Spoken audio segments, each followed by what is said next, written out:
pero marami kaming dadaanan dahil sinabi nila maraming kaso. Kami ang inyong mga kapatid sa Balitan at Public Service. Dapat una sa lahat, pangulit ulit kami bukas dito sa TV5, 1PH, RPTV, True TV at 105.9 True FM. Susunod na po ang Frontline Pilipinas. Live mula sa TV5 Media Center Reliance. Kasama ang buong puwersa ng News 5. Ito ang 28th KBP Golden Dove Awards at 13th Makatao Awards Best TV Newscast. Frontline Pilipinas. News 5 exclusive. Legal wife, pinapatay umano ng kabit ni Mister. Pananambang sa biktima habang sakay ng e-bike sa pool sa CCTV. Mga turista na uwi naman sa trahedya island hopping.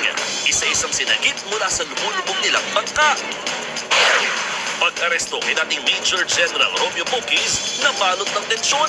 Abogado at iba pa niyang taga-suporta, galit na galit nang hindi sila payagang makalapit. Abogado kami! Abogado!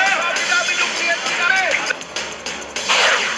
Inspeksyon sa rutang daraanan ng translasyon, pinangunahan ng bagong General Manager ng MMDA na si Nicolas Torre. Halik sa poon, may matutupad na pagbabago. Mga Pinoy sa Venezuela, inalerto ng DFA matapos umatake ang Amerika at langpin ang kanilang presidente. Sa sports naman, TNT Tropang 5G at Barangay Ginebra nakaunang panalo na sa Solid 4 semifinals ng PBA Philippine Cup. Eto na nga, Penduko mapanood na mamaya sa Sina 5 Primetime Pasabog ng TV5.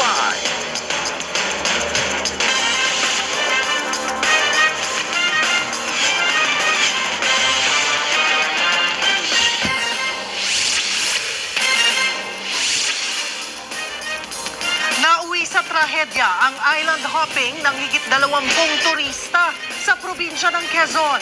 Isa-isa silang sinagip matapos lumubog ang sinasakyan nilang bangka. Nasa frontline ng balitang yan, si Mon Valves.